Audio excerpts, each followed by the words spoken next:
Well, guys, everyone, listeners, welcome. My name's Joe Donarumo. With us today, we have Keyan, or otherwise known as the Lean Don Dada, as he has there on his name, and then Adam Hoots here, and we are kicking off the very first, the introductory, the kickoff to the Lean Builder podcast, and we're pumped. This has been about a year and a half, almost 2 years in the making. This has been something we wanted to do for a long time.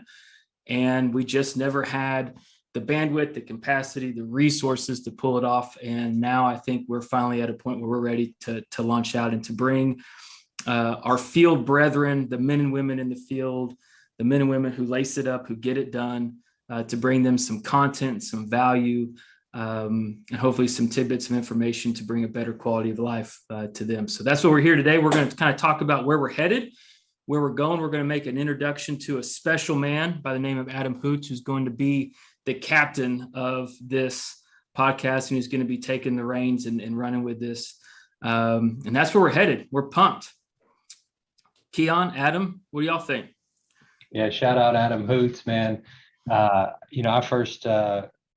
don't know how I found out about Adam. I don't think it was on LinkedIn. I think it was on the Lay-In Foundation podcast, which I listened to, and I was driving and listening to him talk about his journey and his story. And man, it just felt like this was a long lost brother. And so I remember I texted it to Jody and said, man, listen to this guy talk. And so we're like, man, we got to meet this guy at Congress this year, and reached out to Adam. Adam recently just did a blog post for us on our site, which is just crushing it. So many different pain points I can tell he hit on, that the response and reaction to those who have been in this business and understand can relate to. And so, this is something special. This is Lean Builder approved, but I'll tell you, this is Adam Hoots, Hoots on the Ground podcast, where he's going to take folks through a special journey. I promise you, this will not be anything that you've listened to before. There's a lot of great podcasts out there in our space. Shout out Felipe, shout out Jesse. And if you think about all the things Jen Lacey and some of our other friends are doing, but this is going to be very unique to the builders on the job site. And so, Adam, man, we're so honored and humbled, man, that you're on this journey with us, and really appreciate it. Likewise, Keyan.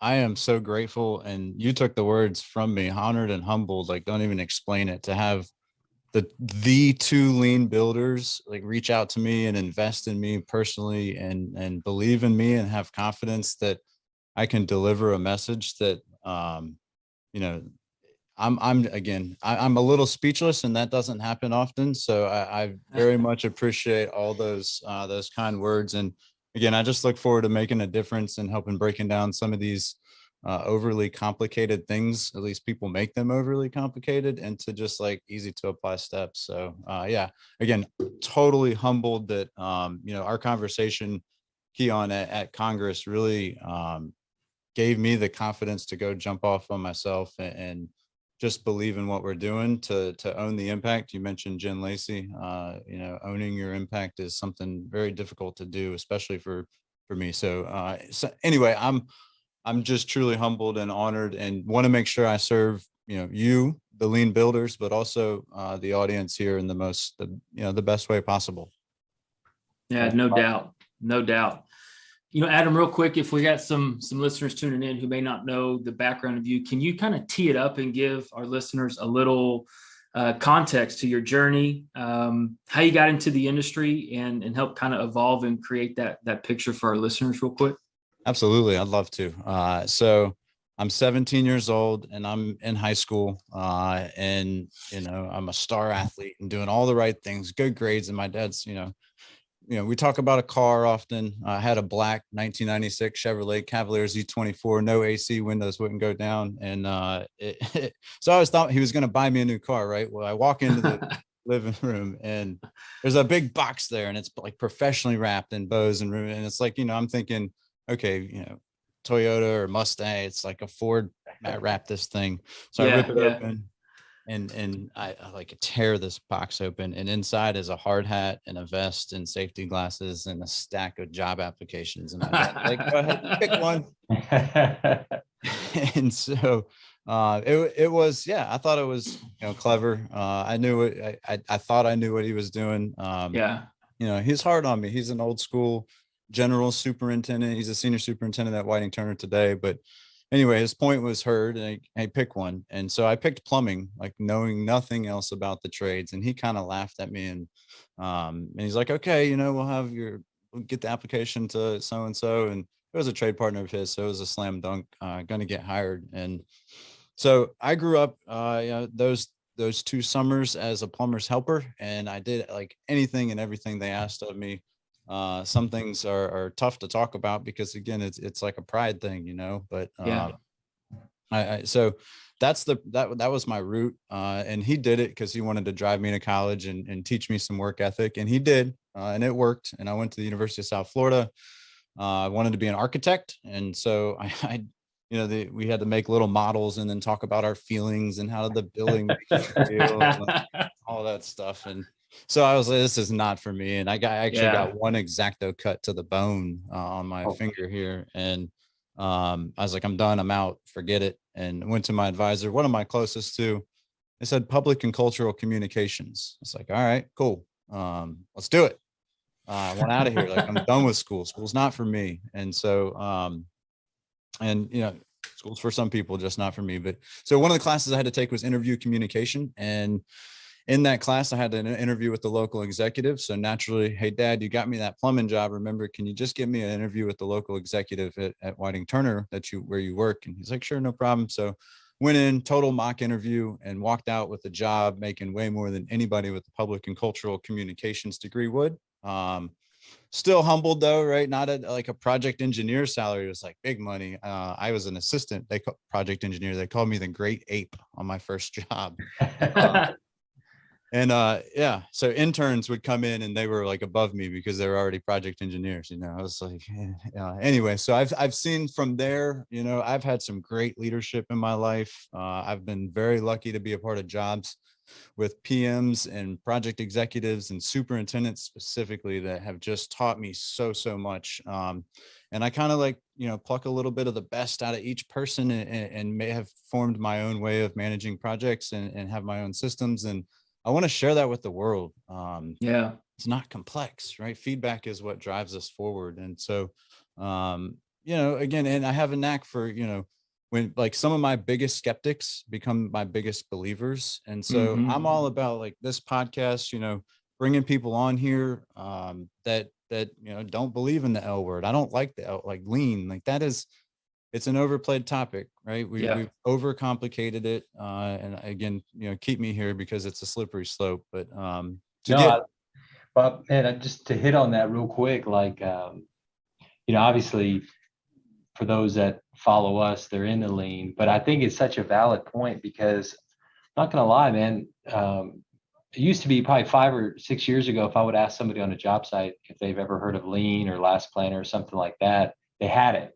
Now, if you ask them, the response a lot of the time is negative. It's an eye roll. It's yeah. You're one of those guys. You're hitting, yeah. Well, because they just had a shitty experience with it. Yeah.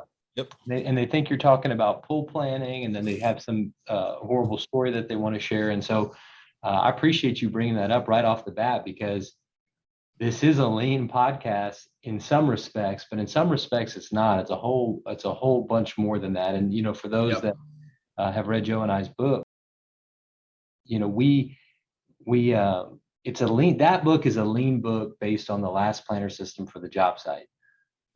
What Hoots on the ground is not that. I mean, does last planner, could it come up? Yeah, absolutely. But it's going to be way more than just talking about tools and some culture on a job site. And so I just wanted to hit on that while you were on the L word topic.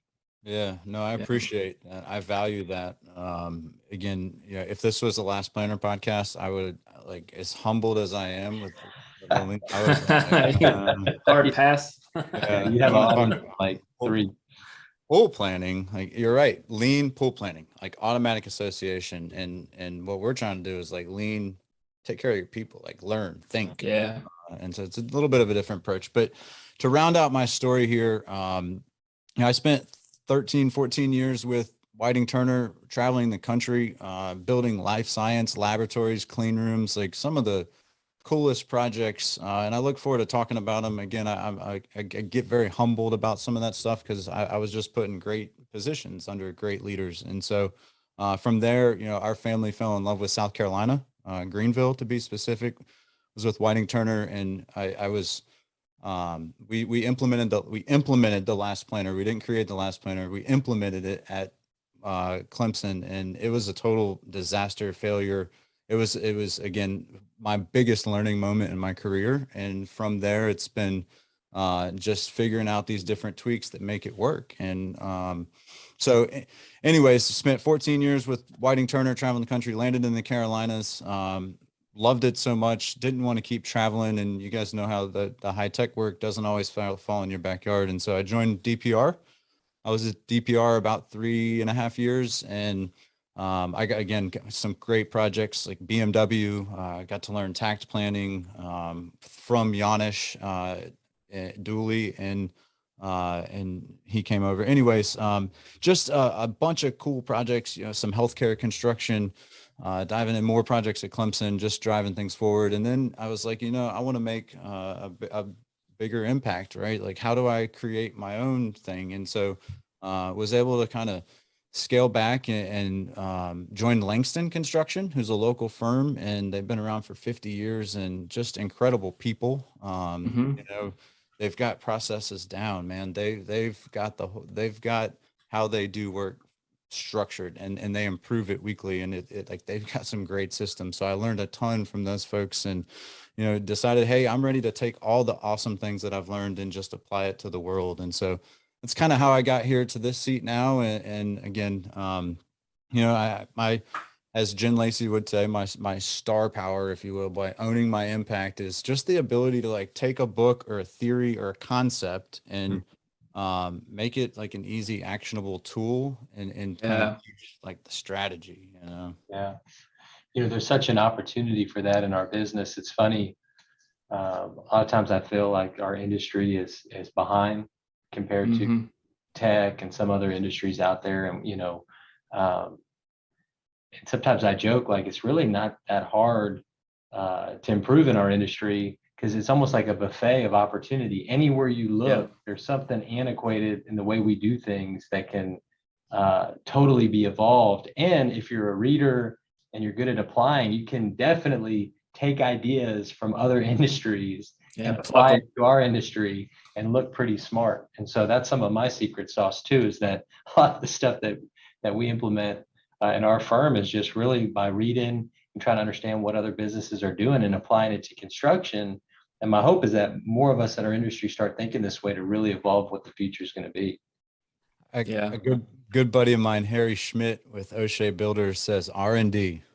Rip and deploy. Rip and deploy. Yeah. I like that. No, that's spot on too. I mean, just to kind of marinate where Keyan's, I think that's one of the things that has been, one of our big focus points with the book and with the blogs and where we're trying to create this platform is everything that we try to create has to be so just simple, tangible, actionable. And that's really one of the things that, Adam, I think you do so well. And one of the things I'm so excited as you go through and you start lining up some awesome content and you're just dropping this knowledge, the way that you're going to package it and deploy that content out to the listeners is going to be amazing. So that's looking forward to that. It's funny, Joe, me and Adam talked about this at Congress this year, just around how so much gets lost depending on the way it's packaged. And absolutely. I think people they misunderstand when I say it like this. I'm not saying that it needs to be simplified for the field. That's not what I mean. No. What I mean is the field doesn't have time for BS. They don't want to hear somebody grandstand and talk about theory and all these things. Builders like to apply things. And so, if you want to get their attention, it needs to be straight to the point, factual. And so, Adam, you got this phrase called no bullshido. And I wanted you to explain to the folks what that means. Well, first, I got to give total credit to Davie Thomson. That's who I R&D'd that from. If you don't follow Davie on LinkedIn, you got to go check him out. He's like no bullshido. He's got a great article where it stemmed from. But the definition of bullshido is like fake martial arts, right? Like somebody who just creates their own version of martial arts. And so, because I think there are, or at least historically, there have been, I'll call them consultants that have, not been able to connect the theory to like the practice, like the hoots on the ground. And a lot of this stuff is intangible. Like it's hard, look, we think different, right? We're builders. Like if we can't touch it, feel it, see it, like it's not there. And so, again, just taking these concepts that are like, yeah, it's okay, feedback works, and I see a systems thinking, right? Like two types of system, virtuous and vicious, and what makes them different is the feedback loop, right? In a vicious system, the feedback doesn't go right and it spirals out of control. In a virtuous system, it lives on forever because it has the right feedback and it's able to maneuver itself based on that feedback. And so it's constantly moving in the same direction and everything. And so these are concepts that I've had old school superintendents like reach out to me and teach me. And like I learned that in Nashville, Tennessee with Perry Nicholson, who I'm dying to get on here. And he will. I've talked to him last week. And so it's, he used to say all the fish got to swim in the circle. GC and it's like classical music. One tune, one instrument, and then you get another one. Like he's got all these things, and it's like, yeah, that's systems thinking, Perry. Like I learned systems thinking 10, 15 years later, and it's like, wow, that's what he was doing. And so, again, like that's a perfect example of, it's like some of this stuff, when talked about in theory, can be like, you want me to tell you my feelings about the building? But when talked about in like the book, like easy actionable steps that, hey, we can just incorporate. And then, oh, by the way, after we incorporate this, what are we unincorporating so that we can continue to run the same cycle or improve? Yeah. Oh, I love it, man. I think, some of the things that we've touched on our blog, like how to delegate and all these different things like that. It's one of those kind of things where you read it and it's more technical manuscript, it doesn't make sense, or you can't see how you would apply it. But when you break it down with examples for the field to understand, it's just different. It just, and I think that's something that's always been missing when it comes to teaching these concepts and stuff, is that traditionally there just hasn't been somebody with field experience talking about these kind of topics. And so I'm excited to hear you dive into that kind of stuff. And kind of some of the other things you're saying too, like let's get some folks on your podcast that that are not sold on this that are thinking, and let's have a conversation about it. Let's get some people that let's take the biggest skeptics and get them on. Yeah, absolutely. No bullshido. We're not here to deliver no fake martial art, lean Japanese words. Like, we get it, right? Like how is this stuff if I'm gonna invest my time to learn, how's it gonna benefit me? Don't talk Japanese to me. Yeah. Do it. No bullshido. I love it. So going back to your journey, so after leaving Langston, start off a little bit, pick it up from there. So tell us a little bit about Construction Egg Solutions. Okay. Well, so I had a talk with a pretty awesome guy in a cool jacket at Congress, and then we were able to organize a night of what did we call it? It was like a lean pop-up conversation or something, and we had like the world's best lean practitioners. That like Dean Reed was there, Terry Erickson, Jason Schroeder, Keyan, you were there. I mean, they're like. And I know I'm leaving Rebecca Snelling. Rebecca, yeah. Like I was Keyan the one in the cool jacket? Yeah, he was. Of course. Was he wearing that red leather one he likes to bust out on them special occasions? It made the appearance, yes, sir. Hey, he's gonna start firing back at our flat bills. We got to be careful. I know. How much Hey, were mine? I figured, I'd let you I guys. just got to give him help because I don't think I'm cool enough to pull off the leather jacket. So I just let Keyan rock it. That was a group, man. I learned so much just in the 30 minutes sitting with that group. I mean, Some heavy hitters. Yeah, big time. like Dwan and Jordan Christensen and Jake Farrell and like I'm talking, Spencer. yeah, like the world's best builders. Like we could have built anything, and it was just like, hey, we just sent something out and people showed up, and so that's when it was like, wow, that a talk with Keyan, Jen and Jesse. I've been talking with them. We're doing some work on culture, trying to figure out why that word bothers me so much. I'm starting to figure it out, so I'm excited to kind of bring folks along on that journey too. But construction, look, construction is so painful for so many, and it doesn't have to be, right? Like our mental health rate, like suicide in our industry is at unacceptable rates, divorces, just stress, heart attacks, like unnecessary, right? And so when we stop and think about it, like that's the purpose. It's the people in the front lines. It's the people at mid-level management. It's boots on the ground, right? We're trying to like we can. There are things that we can do to solve these problems. And again, like your book really hits on them, right? It's visualization, it's flow, and it's learning and getting better every day. It's those three things. That's it. And so I just want to deliver that. And so that's Construction Ake Solutions, right? It's coaches, CO for construction, Ake, ACHE, and S for solutions, coaches. And so, we exist to fix the problems in construction. Yeah. And we're going to do Love it it. on a boots on the ground approach. You know what I love about it is, if you back up maybe 10 years ago, right? And this isn't a knock to the coaches or the consultants that exist, but a lot of the sales pitch back then was more about how you can make your company more revenue, right? So back, if a consultant comes to me in my role at Skiles Group and is trying to sell me on lean, the traditional approach up until probably even 5 years ago was coming in to talk about how I can double my profit. And that, don't get me wrong, as a businessman, like, hey, I'm interested, right?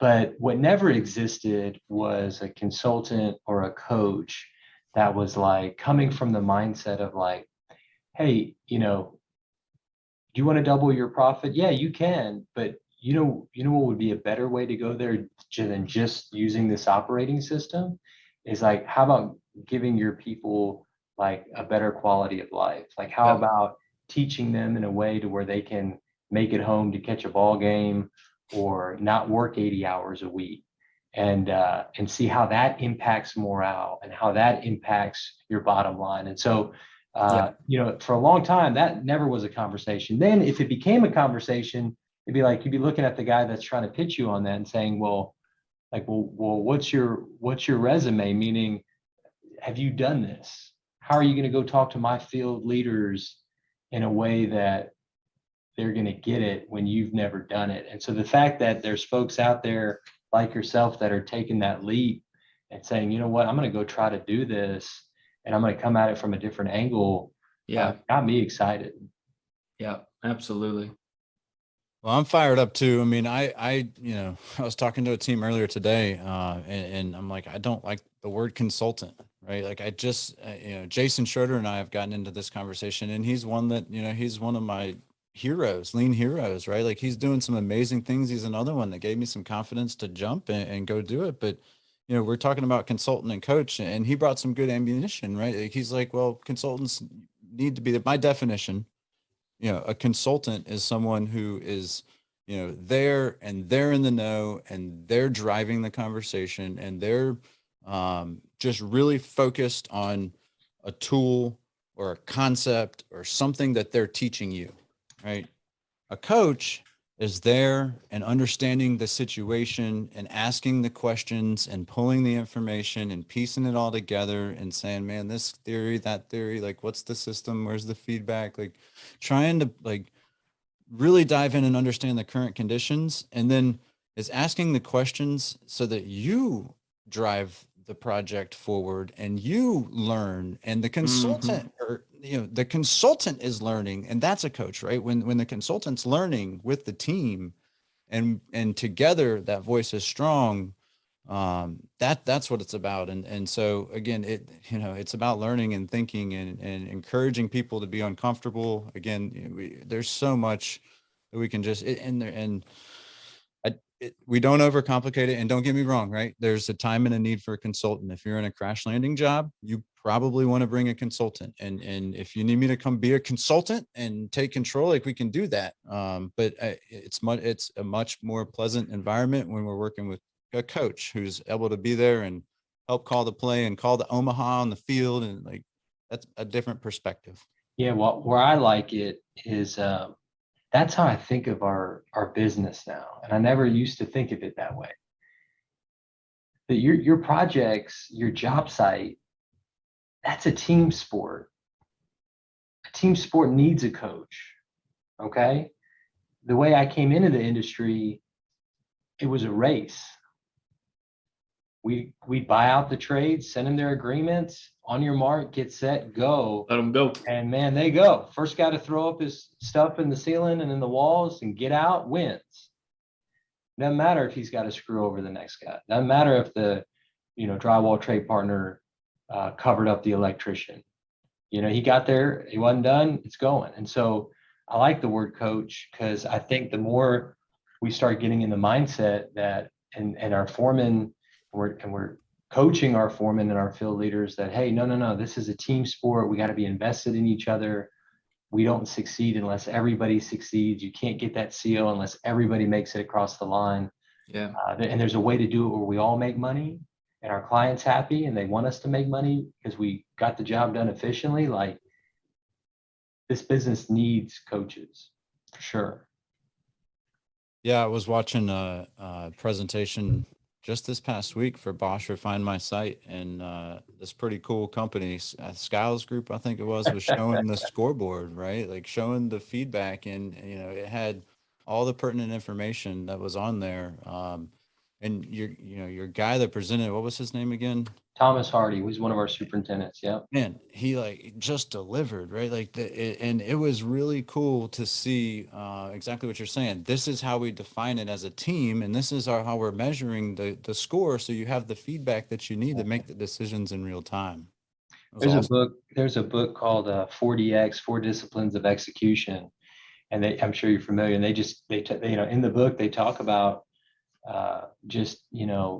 everybody's game picks up when there's a score, and I've seen it on the job site, especially it's funny, like on most jobs, if I go walk right now and let's say I go to the concrete foreman, or let's say I go to the drywall foreman, ask drywall foreman, hey, do you know when the job's scheduled to start 2 siding walls? Or if I ask the electrical foreman, do you know when you're supposed to have your in wall, like when the date? Most times they don't know. I mean, yeah, they got a schedule and maybe it's right and maybe it's wrong. They're just pushing work. Yeah. And, when we have those milestone dates on our boards and we're talking about them, all right, guys, we got 3 weeks before we got to get electrical and plumbing in wall. And what's in your way? Like, we can't miss this. This is, and everybody's dialed in on those dates, and they're talking to their craftspeople about it, and they see it, and it's on the job site. It's just the level of play picks up. Changes. Yeah. And from a builder, especially from a superintendent background too, traditionally, if you're not managing it that way and you're not making it that visual and internalizing it that much amongst all those trade leaders, who's the one carrying all the stress and all the worry to meet that milestone? It's me. It's the superintendent. But man, when you're sharing that and you're putting that milestone and you're talking about, okay, guys, 2 more weeks. Are we on track? Are we ready?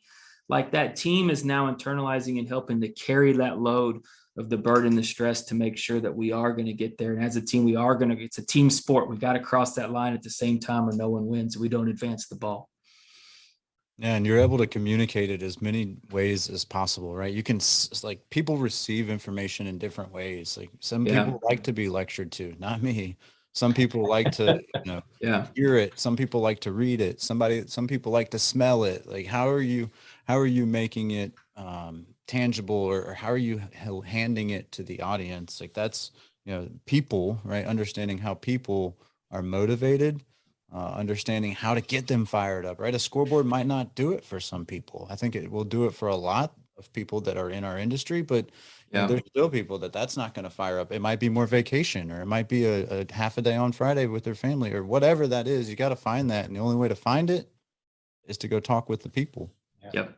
Yeah. No, well said. That's such a mindset shift for our industry right now, just because that's just not the way we'd always done it, and until we can get out of that mindset, there's a lot of work to do. And so hopefully this, what we're trying to do here, can help some people as they're on their drive to work, listening, thinking about these kind of things. Yeah. Adam, I want to ask this question. What point in your career did, like, not to use, say lean, but like, at what point did, like, it become clear? Did you have your epiphany that, like, man, I don't want to build this other way. Like, I need to figure out a different way to build, or I got to try some of this stuff? Or has that always been ingrained in just the way you came up? So that's an awesome question. And to hit your first, like, I almost thought about, do we ban the word lean on this podcast? So maybe we can, like, with the first one, maybe just episode 1. We'll let it fly. Yeah, Keyan. Plus, you're the lean builder, so we could probably put you in there. Yeah, give us some feedback. Should we ban the word? What do y'all think? This is yours. This is your baby, man. You can do right. What you But here's the beauty in that is, just because it's my baby, I feel the need to serve the people. And so, that's what a lean builder does. That's what a servant leader does. And so I'm open to banning it. I'm open to not, change my mind one way or another. Plus, it'd be a great way to engage with the listeners. Like, what do y'all think? Like, does the word have a negative connotation? Should we ban it from the show? I don't know. Maybe it's a great poll. I like it. But I guess for me, the moment of clarity, I can tell you, specifically where I was on level 5 of building D and core campus in Clemson. And, we were having a pool meeting, and, we were pool planning, right? We weren't doing the last planner system. We were pool planning, and a la carte. Yeah. We were doing our phase plan, our weekly work plan, our make work ready plan, we were doing all this. We were just pool planning. And so, anyways, we were there, and, we haven't gotten the job done. Like, the framing guy says, I'm waiting on the plumber on level 5 building D. The plumber says, I'm waiting on the framing guy. And I had it. I was like, this is ridiculous. And I just kind of went off, like, what are we doing? Like, let's go. Like, get your hard hats, get your shit. Let's go to the field. We're going to look at it. And sure enough, they were both right. Like, we had one floor, and on this side of the floor, the framer was waiting on the plumber, and on that side, the plumber was waiting on the framer. And it was at that moment that it clicked. And it's like, wait a minute, this is just so that they can communicate together, right? Like, this is so that everybody knows the plan, so that we all see as a group, we know as a group, and then we can act as a group. And man, that was a powerful moment when that, like, the light bulb just turned on, and it really, again, that's why I joked earlier, like, you can't implement the last planner system. Right. You have to create that stuff on the job. Right. Like, you might not need the last planner system. Your time might be better spent. You probably do, but your time might be better spent, in the field, talking to the team, looking for better ways to build, or reading books. I don't know. Let's collectively make that decision. No, I love it. It's good.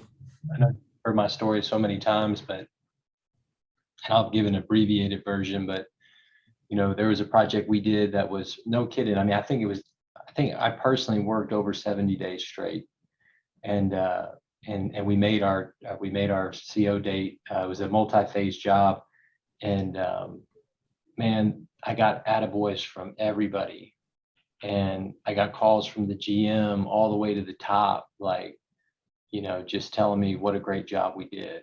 And I remember going home just thinking, like, man, I don't know if I'm cut out for this. It took everything I had to get through those 2.5 months. And so I started really diving into the tools that existed at that time, And just a little bit about my journey. I was all tools and process way before I understood the people part of this thing. And that only then was I able to really scale what I was doing, because at the time it was just learning a system and implementing a system.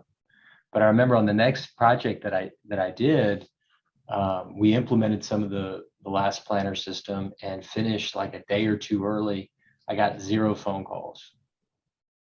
And that really was what got my mind going to like, man, this is worse than I thought. Like, we reward the wrong things in our industry. Like, we reward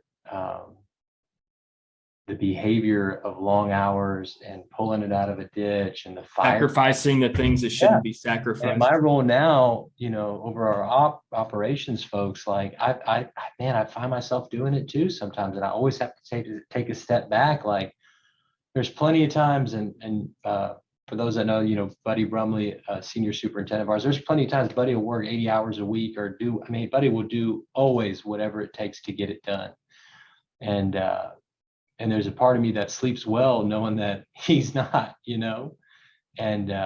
but in our industry, we all wear this badge, our hours as a badge. Yeah. I mean, I can tell you, like, I remember my first son, when he was born, no kidding, I got a phone call like an hour later, like, hey man, I sent out a text, pictures, hey man, congratulations. Hey, when you get a second, can you send me these documents? And I did. I swear to 30 minutes in, I'm on my computer in the room, and that's nothing compared to the guys that came before me who missed it. They weren't even there.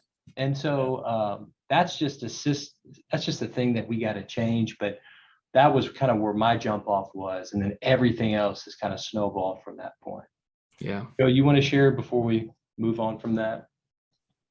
No, I think it's such a great point of kind of where I think Adam's trying to take this. And we're just talking about all the different things that's systemic in our industry right now. And, I sent you an article this morning on LinkedIn. I was reading, Adam was mentioning about the suicide rates in our industry, and there was some updated stats about it of, I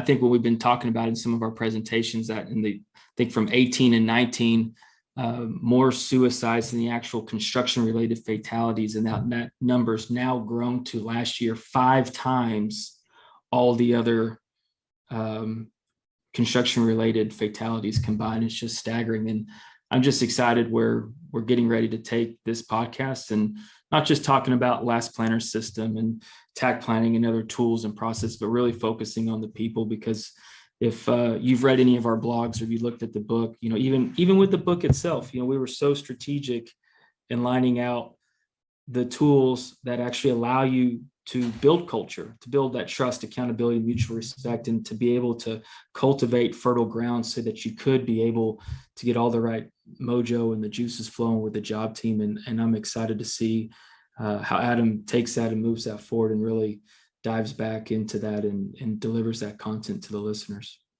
I first heard that stat. You're 5 times more likely to die by suicide than any other hazard on a construction site. Yeah.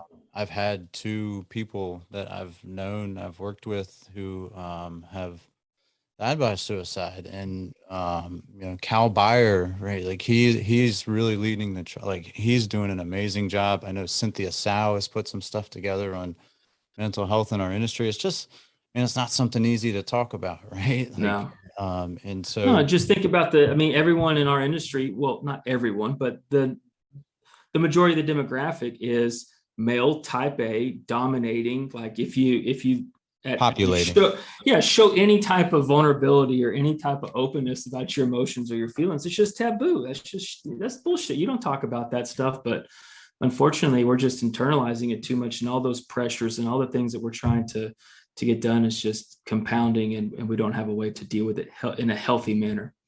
Yeah, I love how you said that. It just made me think, when we took the activities that were out of our head and we were able to put them on the board and visualize it, it's kind of the same thing when you're able Absolutely. to talk things out of your soul, and then it, you know, makes room for you to deal with things and Absolutely. limit your feelings in progress. Absolutely.